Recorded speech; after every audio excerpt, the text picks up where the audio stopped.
नमस्कार. आजची आपली रेसिपी आहे क्रिस्पी कॉर्न चाट. यासाठी आपण कॉर्न जे आहेत ते काढून घेतलेले आहेत आणि आता त्याला स्वच्छ धुवून बॉईल करण्यासाठी ठेवणार आहोत. त्यासाठी आपल्याला जे लागणारे इन्ग्रेडियंट्स आहेत ते आपण तयार करूया. प्रथम कांदा आपण या मशीनच्या साहाय्याने बारीक चॉप करून घेऊया. अगदी इझी पद्धतीने होतं आहे. जे दुसरं पुल आउट मशीन होतं त्याच्याऐवजी हे जे आहे मशीन ते खूप इझी जातं यूज करायला. आणि तुम्ही बघू शकता कांदाही खूप अगदी बारीक झालेला आहे. याच्यापेक्षाही बारीक होऊ शकतो, पण मला एवढाच हवा आहे म्हणून मी एवढाच ठेवलेला आहे. आता नंतर आपण टोमॅटोही बारीक करून घेऊया. मी कोथिंबीर ऑलरेडी चिरून ठेवलेली होती.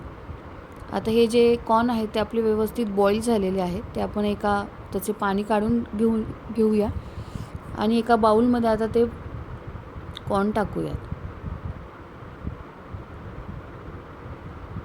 आता या कॉर्नमध्ये आपण 1 चमचा मैदा टाकलेला आहे आणि 3 चमचे तांदळाचं पीठ टाकलेलं आहे. आपण कॉर्नफ्लॉवर नाही टाकलेलं आहे. आता यामध्ये आपण मीठ ॲड करूया आणि थोडा स्पायसीपणा येण्यासाठी लाल तिखट. हे सगळं मिक्स करून झाल्यानंतर तुम्ही बघू शकता कशा पद्धतीने त्याला एक वेगळंच टेक्स्चर आलेलं आहे. आता आपण हे फ्राय करून घेऊयात.